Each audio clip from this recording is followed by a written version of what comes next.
오늘은 진정으로 얻어야 할 부요함은 이라는 제목으로 함께 말씀을 나누고자 합니다. 오늘 말씀을 시작하면서 누가복음 15장 11절에서 32절에 잃어버린 아들의 비유를 언급하며 시작했으면 합니다. 소위 탕자의 비유라고 하죠. 그런데 이 비유를 잃어버린 아들의 비유도 좋지만 잃어버린 두 아들의 비유라고 하는 것이 더 좋을 듯 합니다. 아시는 바와 같이 둘째 아들은 아버지로부터 자신에게 올 분깃을 미리 달라고 하여 모든 것을 받아 가지고 집을 나갔습니다. 사실 그러한 일은 폐륜적인 일로 당시에는 있을 수 없는 일이었으나 아버지는 이를 허락합니다. 그 둘째 아들은 그 모든 것을 탕진하였습니다. 아버지께 원하는 대로 달라고 하고 아버지께로부터 원하는 것을 다 받으면 실상 좋을 것 같지만 그렇지 않다는 것을 알 수 있죠. 우리의 타락한 본성은 좋은 것을 통해서도 심하게 뒤틀리고 훼손될 수 있기 때문에 그렇습니다. 아마도 아버지는 둘째 아들에게 유산을 물려줄 때 그가 나중에 어떻게 될 것도 미리 알고 계셨던 것 같습니다. 아들이 멀리서 오는 것을 보고 급히 달려간 것을 볼 때 아들이 올 것을 알고 기다리셨다는 거죠. 문제는 둘째 아들에게만 있던 것은 아니었습니다. 당시 문화권에서는 맏아들의 역할이 중요했습니다. 둘째 아들이 이 지경이 될 때까지 맏아들은 어디서 무엇을 한 것이냐라며 당시 이 비유를 듣는 사람들은 의아함을 품었을 겁니다. 맏아들은 아버지와 둘째 아들 사이에 어떠한 중재도 하지 못한 채 시간을 흘려보냈습니다. 이후 둘째 아들은 타지에서 돌아오자 아버지는 아들을 잃었다가 다시 얻었다며 기뻐하고 잔치를 벌여주었죠.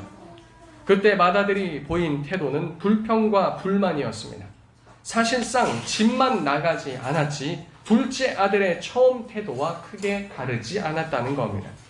맏아들은 몸만 같이 있었지 맏아들의 역할도 그리고 아버지의 마음을 헤아리는 것도 가족을 다시 화합시키는 일을 이루는 것 등 맏아들로서 해야 할 일을 제대로 감당하지 못했던 것입니다.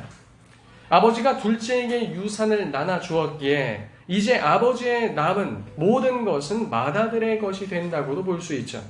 아직 아버지가 살아계시니 맏아들에게 주지 않으셨다고 해도 그것은 시간 문제일 뿐이었습니다.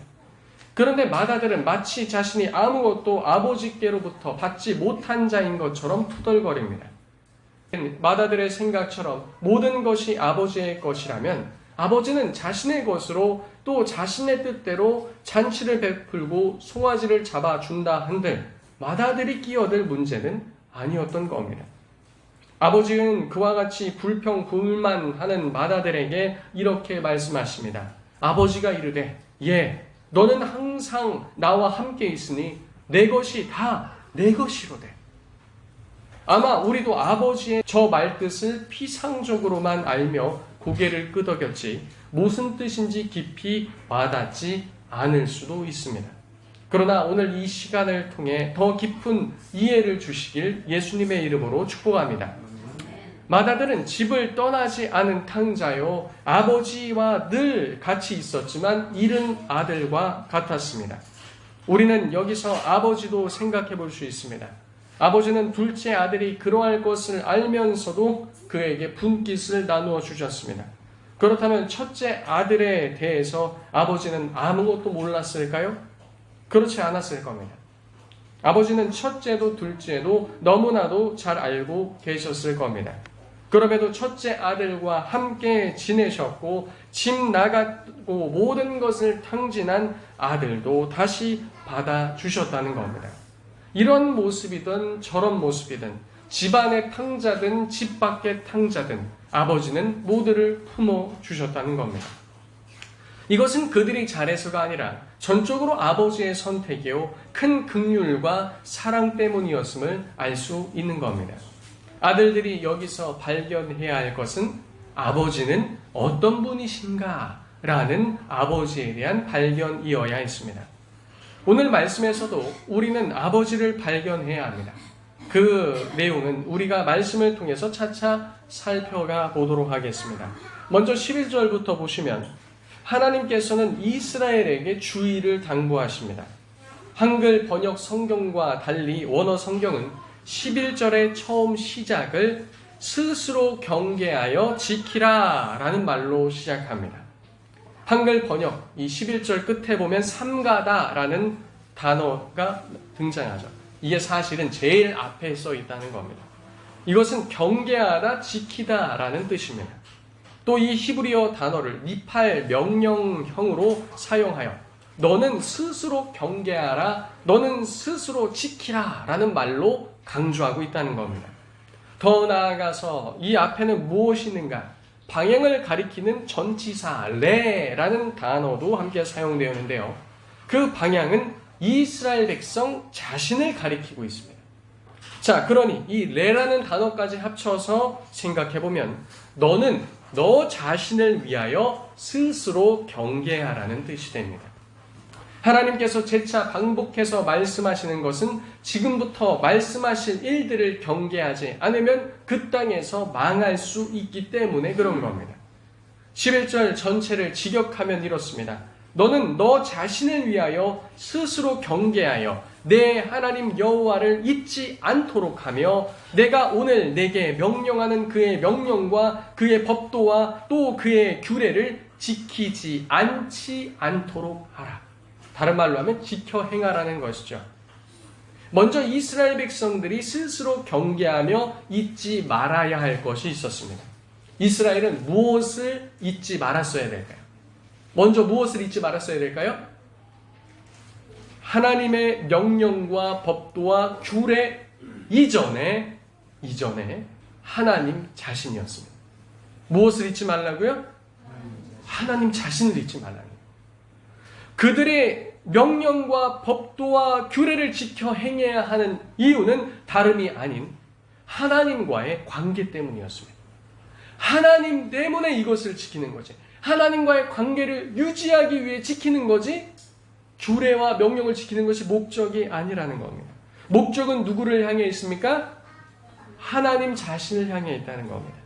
여기서 우리는 창조하신 이유와 목적을 발견할 수 있는 겁니다.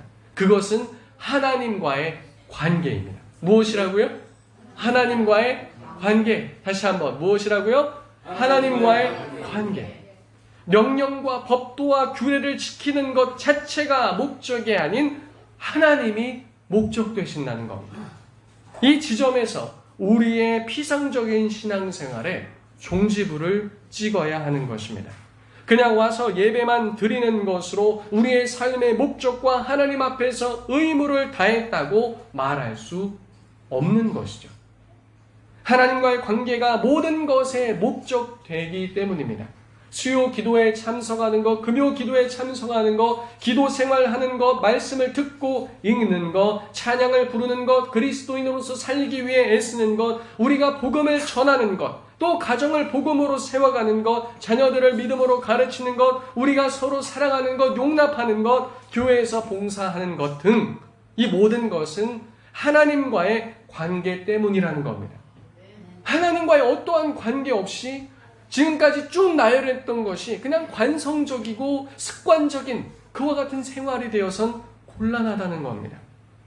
그럼에도 우리는 이런 것을 잃어버린 채 예배를 드리고 또 삶에서 또 교회와 기타 우리 모든 생활 속에서 신앙생활을 하고 있다면 하나님을 잊어버린 것이라고 할 수도 있습니다. 우리 오늘 말씀 접어놓고 우리 계시록 2장으로 한번 가보겠습니다. 요한계시록 2장 1절에서 7절 한 목소리를 읽겠습니다. 시작. 에베소 교회 사자에게 편지하라. 오른손에 있는 7뼈를 붙잡고 7 금촛대 사이를 거니시는 이가 이르시되 내가 내 행위와 수고와 내 인내를 알고 또 악한 자들을 용납하지 아니한 것과 자칭 사도라 하되 아닌 자들을 시험하여 그의 거짓된 것을 내가 드러낸 것과 또 내가 참고 내 이름을 위하여 견디고 게으르지 아니한 것을 아노라. 그러나 너를 책망할 것이 있나니 너의 처음 사랑을 버렸느니라. 그러므로 어디서 떨어졌는지를 생각하고 회개하여 처음 행위를 가지라. 만일 그리하지 아니하고 회개하지 아니하면 내가 내게 가서 내 촛대를 그 자리에서 옮기리라. 오직 내게 이것이 있으니 내가 니골라 당의 행위를 미워하는도다. 나들 이것을 미워하노라. 귀 있는 자는 성령이 교회들에게 하시는 말씀을 들을지어다. 이기는 그에게는 내가 하나님의 낙원에 있는 생명나무의 열매를 주어 먹게 하리라. 아멘. 계시록 2장에 보면 에베소 교회는 열심을 다했는데 정작 하나님을 사랑하는 것을 잃어버린 상태임을 책망하고 계십니다. 우리는 본질 되시며 우리의 궁극적인 목적 되신 하나님 없이도 얼마든지 열심을 다할 수 있다는 겁니다. 그 어려운 행위, 수고, 인내, 부지런함, 심지어는 분별까지 지금 나열한 내용들은 초신자들이 할 수 있는 내용들이 아닙니다. 그렇게 이 많은 것들을 할 수 있었음에도 하나님을 사랑하지 않고도 관성적인 행위로서 이 모든 것이 가능했다는 것이죠. 이렇게 행하고도 나중에 하나님께 책망받길 원하시는 분은 아무도 없을 겁니다. 처음 사랑과 처음 행위를 찾은 자에게는 7절과 같이 하나님의 낙원에 있는 생명나무 열매를 주어 먹게 하신다고 말합니다. 생명나무는 누구를 상징한다고 했습니까? 예수 그리스도. 자신을 상징하는 것 아니겠습니까? 그리스도를 얻는다는 것은 우리가 얻을 수 있는 것 중에 최고인 줄로 믿습니다. 우리가 얻고 누리며 먹고 마시고 배부르고 만족할 수 있는 것 중에 최고는 무엇인가? 예수 그리스도이십니다. 아멘입니까? 하나님은 이스라엘을 사랑하십니다. 그와 같이 우리를 사랑하시죠. 하나님께서 이스라엘에게 좋은 것을 주시길 원하시는 것과 같이 오늘날 우리에게도 좋은 것을 주시길 원하십니다. 그렇게 하나님께서 우리에게 좋은 것들을 주실 때 우리는 하나님을 잊어서는 안 된다는 겁니다. 좋은 것을 얻기 위해 그 모든 행위들을 하고 믿음의 순종들을 하지만 정작 그 모든 것, 핵심을 잃어버린다면 그 생명나무 열매를 먹을 수 있습니까? 없습니까? 없다는 겁니다. 그렇게 하나님께서 우리에게 좋은 것을 주실 때 우리는 하나님을 잊어선 안 되는 겁니다. 그러나 사람들이 보통 언제 하나님을 잊어버리는가? 12절에 말합니다. 순서상 보시면 먼저는 먹을 때입니다. 그리고 다음으로는 배 불렀을 때 혹은 만족했을 때를 말합니다. 입에 먹을 것이 좀 들어가고 단지 들어갈 뿐 아니라 맛있는 음식으로 배가 불렀을 때, 만족했을 때, 다른 말로 하면 살만해졌을 때 하나님을 잊을 수 있다는 것이죠. 그리고 세 번째로는 아름다운 집을 지었을 때, 그리고 그 아름다운 집에 거주할 때입니다. 삶이 안정되고 살만할 때 우리는 무엇을 해야 합니까? 하나님을 잊어버릴까? 경계해야 한다는 겁니다. 또 13절에 소와 양이 번성하며 또 은과 금이 증식되며 내 소유가 다 풍부하게 될 때를 말씀하십니다. 이스라엘 백성들이 농경과 더불어 하는 목축에 있어서 빼놓을 수 없는 자산들이죠. 소와 양, 그리고 은과 금, 직접적인 재화입니다. 이 모든 것이 풍부하게 될 때 경계하라는 것이죠. 우리는 모두 경계해야 합니다. 사실 대한민국은 전 세계 여러 국가들과 비교해도 경제적으로 상당히 잘 사는 나라가 되었기 때문입니다. 우리나라보다 잘 사는 나라가 많지 않습니다.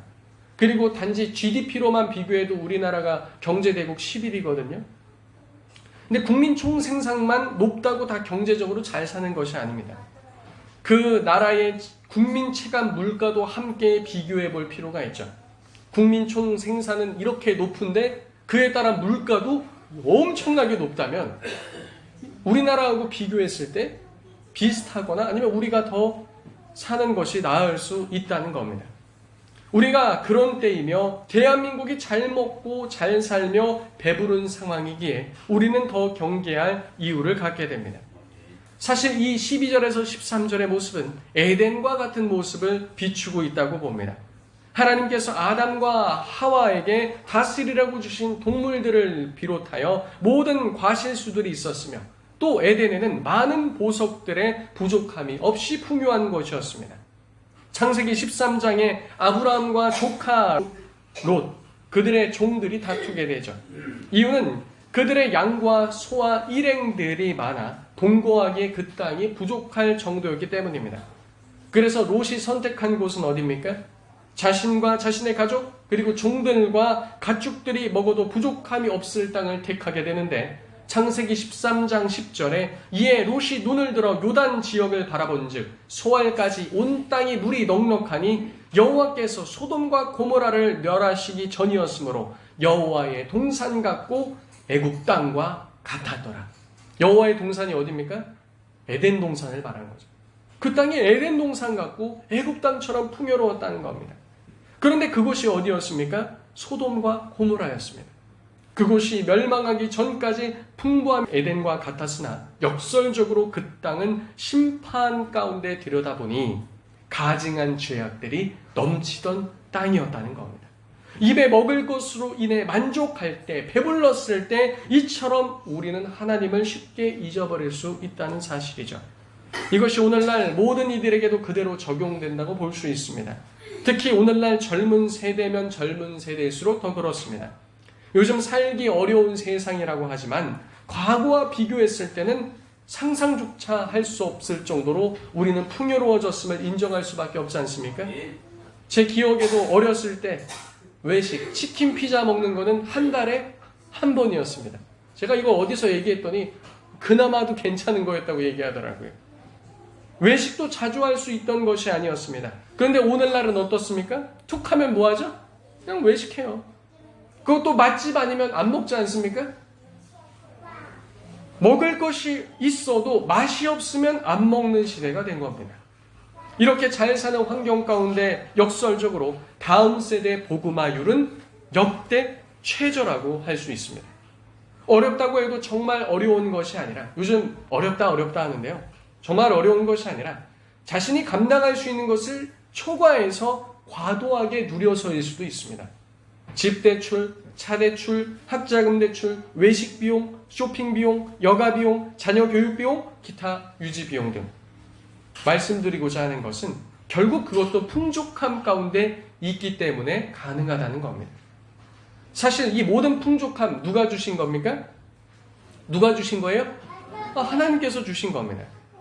그렇게 예전에 비해 살만해졌더니 이제 자신의 이와 같은 삶을 유지하기 위해 놀랍게도 하나님을 잊어버릴 수 있다는 겁니다.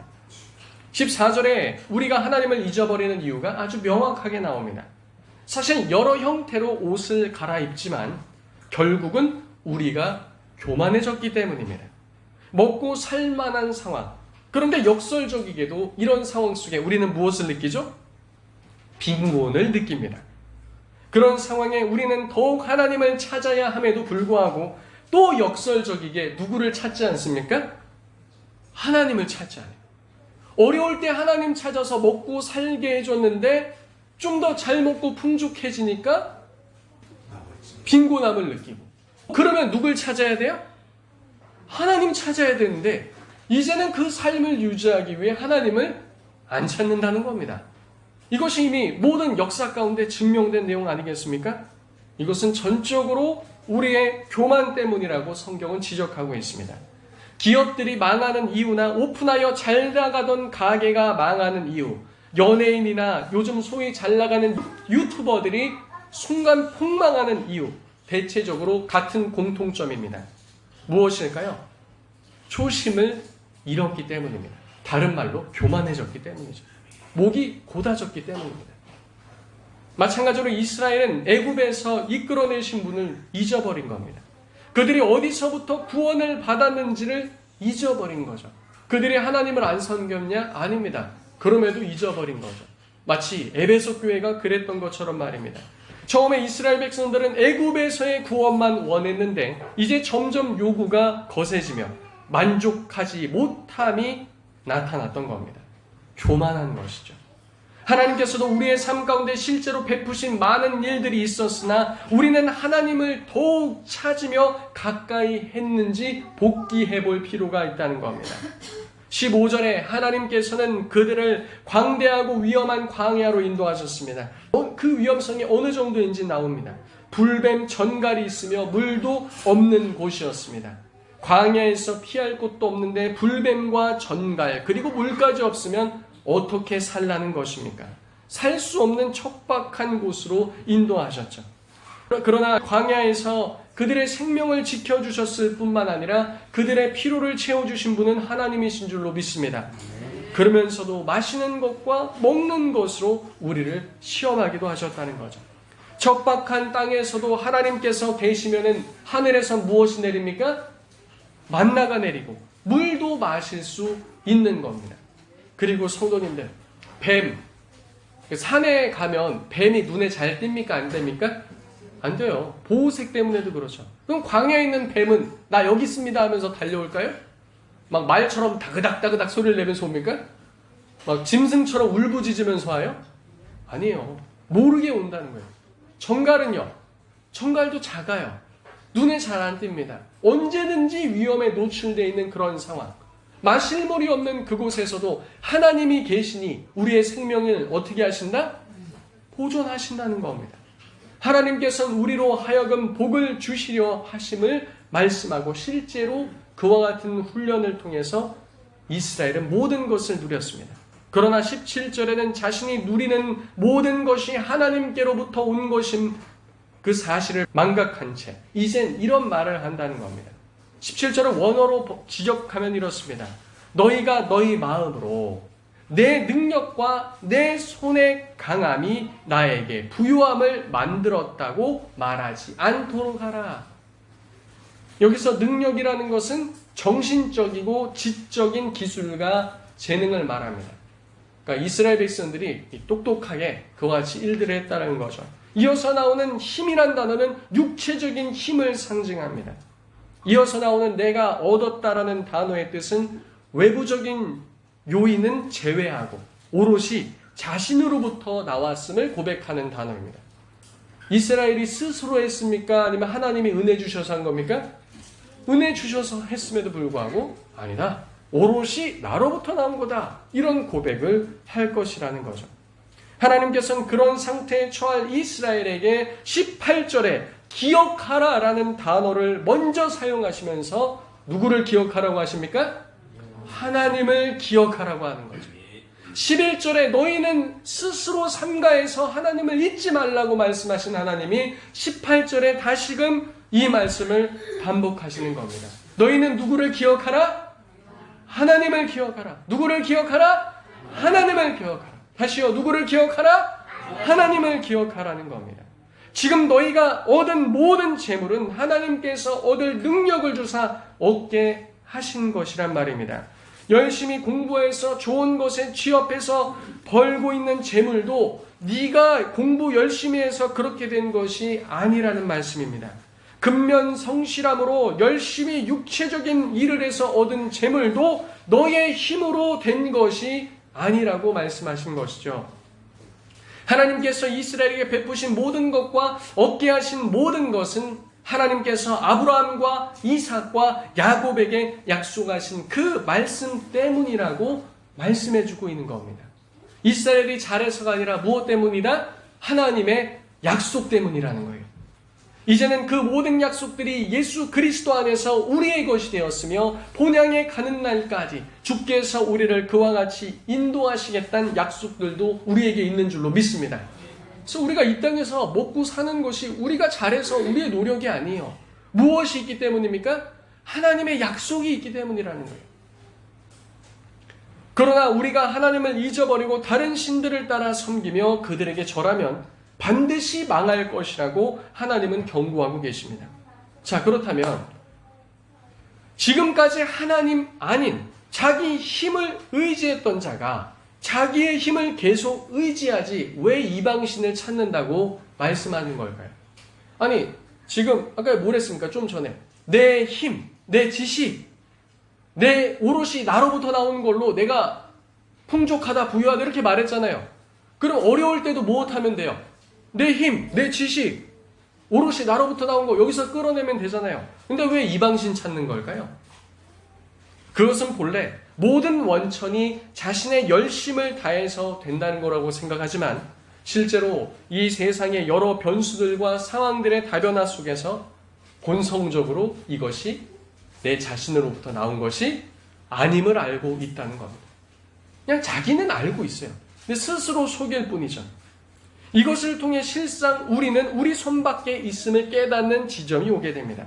그럴 때 사람들이 하나님이 아니라 누굴 찾는다고요? 이방신 찾는다. 그럼 왜 이방신 찾을까요?